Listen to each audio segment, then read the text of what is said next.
The New York cannabis scene is exceeding everyone's expectations by becoming a multi-billion-dollar industry before anyone predicted. Only problem is, hardly any of those dollars are going to legally licensed retailers. At the end of 2022, Governor Kathy Hochul promised 20 shops opening each month. A year and change in, they're sitting at 56 total. While Hochul's recently moved to publicly voice her personal frustrations and greater general unhappiness with the current state of New York's rollout, it's hard to take the criticisms of your own administration beyond face value when you're the one who put them in power.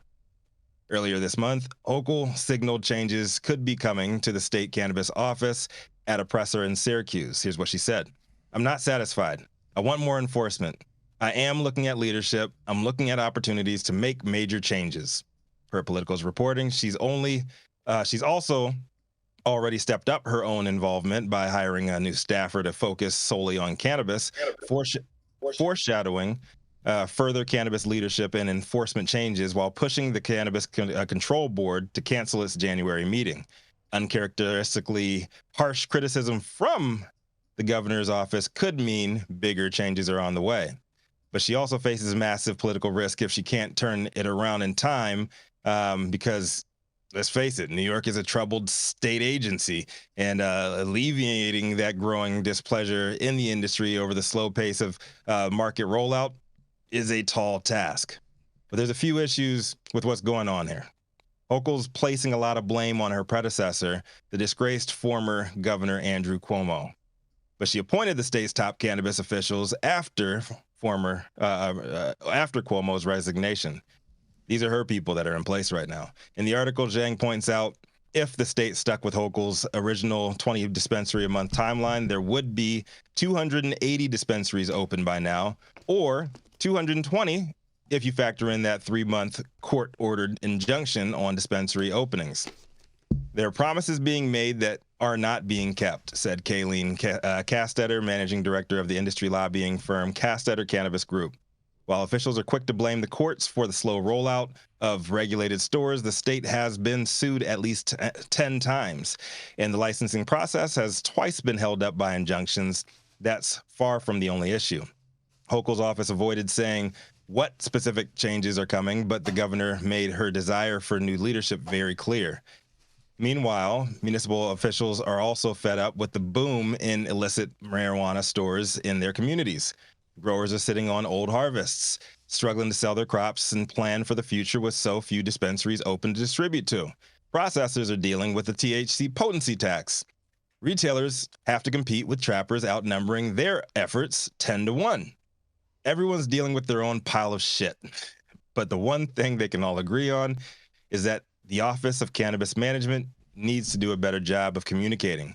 Case in point, entrepreneurs were recently confused about the date of the next Cannabis Control Board meeting. After receiving an email from the OCM about the February date, they were surprised to hear the executive director tell a local news outlet that the meeting had yet to be scheduled. The scheduling of the highly anticipated February meeting comes today after Hochul requested that the CCB cancel last month's. She told reporters that she was expecting 400 licenses to be up for consideration and was unhappy that only 3 were on schedule for approval. That marked the first time Hochul intervened in the implementation of cannabis law in such a concrete way. Regulators are now slated to meet today to approve business licenses for first-round applicants. More than 100 licenses are up for approval, including nearly 40 dispensaries. Before the general application period, only those with past convictions or having an immediate family member with one could have one of these licenses. Infighting among regulators broke into public view during December's CCB meeting, where officials became visibly heated, argued, and talked over each other while debating potency tax reform, a move that had massively lessened the burden on processors manufacturing pre-rolls, edibles, and extracts. Joe Rossi of the lobbying firm Park Strategies spoke to Politico about a recent tour that he took of a large processor that just laid off 50 workers. For cultivators and processors that are struggling financially, their biggest mistake was believing that they were told by government officials on how the market would be rolled out. The regulators are just making stuff up as they go along, and it's having a consequential effect on people's lives. Hochul's the only person in New York State that can fix it. Yeah, it sounds like things are pretty messed up in New York and nobody's happy. I'll avoid giving y'all the usual "I told you so" coming from a California point of view this time and just say that I'm disappointed. But not so much in the results so far from this process.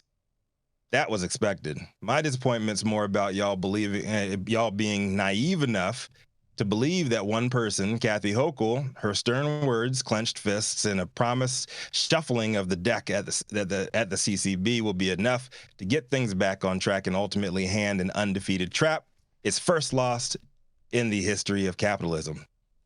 Those are just my thoughts. I want to hear from y'all.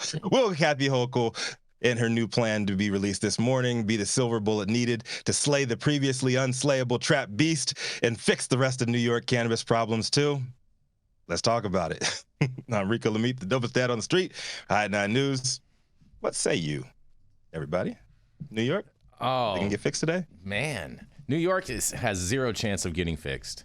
Zero chance of getting fixed. They should have kept Axel Barnaby in place, and I can't believe that she's trying to blame. Yeah, for real. Axel Barnaby was who was running the program under Governor Cuomo, and when the guard shifted, and now she wants to blame Cuomo for all of her inaction. Well, they were under Cuomo, man. They were just like pining for all of the big boys in the industry. It was all going to be like super corporate. So, well, I mean, she took a much more stance for the people. Really? Did she really? Though? Is that how it played out? Because it don't look like that right now. I said she took a stance. I didn't say she executed. Oh, okay. All right. Fair enough. She tried to grandstand, basically, and had just failed at that. Epically. Is she damned if she does and damned if she doesn't? 100%. Yeah, so there's no silver bullet. I don't care who you are. There is no such gun that can shoot such a silver bullet. I think it's a process, and democracy is messy.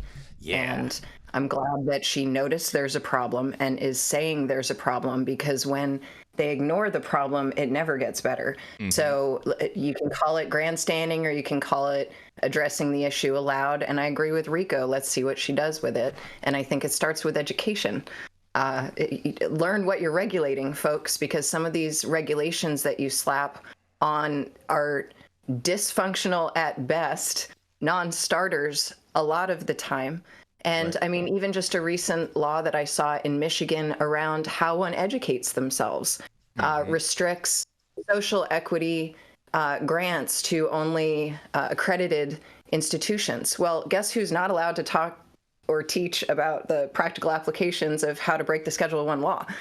It's just, it's nonsensical, the way that we're writing some of these regulatory practices and expecting, especially small businesses, any business, to jump through those hoops. And I fear that the longer they take, the more, the first movers suffer the most. The ones who are on the ball pay the highest price. Mm-hmm. And I mean, isn't she all do the ultimate pump fake? Oh yeah, we're gonna have $200 million in this fund for social equity, and then all of a sudden there's no social equity money. You cannot blame her for the economy, dude. Everybody's looking for money. I'm sorry. I gotta push back, because we are hunting for investors all over the country, in every state, including states that are so fucking friendly to investors. So you can't hate the players, blame the game on this one, because our U.S. economy. I can't blame them on announcing it when they didn't have the funds secured. So yeah, I think you can place some blame on that. You gotta shoot for the stars, brother. I'm always shooting for the stars. I'm all for that. All right, but the problem is that they didn't have any gas in their engine. Yeah, they didn't even have a spaceship to blast off, or a launch pad. Yep. They should have reached out to Elon Musk. Everything. Yeah, I'm going back on mute now. Jason. Just saying.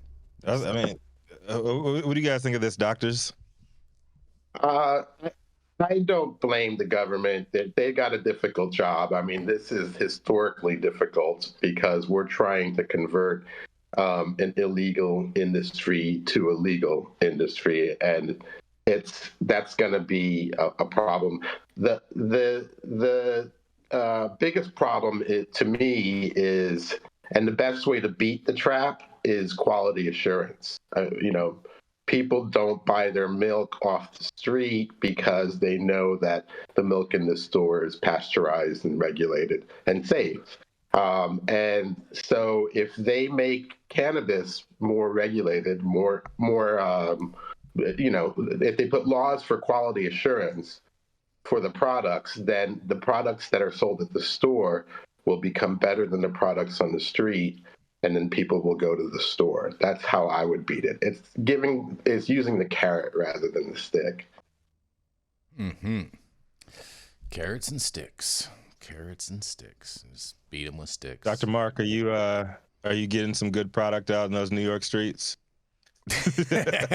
Well, this is where the governors of large states like Kathy Hochul have to insist of the federal officials in Washington that there really needs to be policies throughout the entire country, because as long as there's prohibition anywhere, there'll be a trap market everywhere. So it doesn't.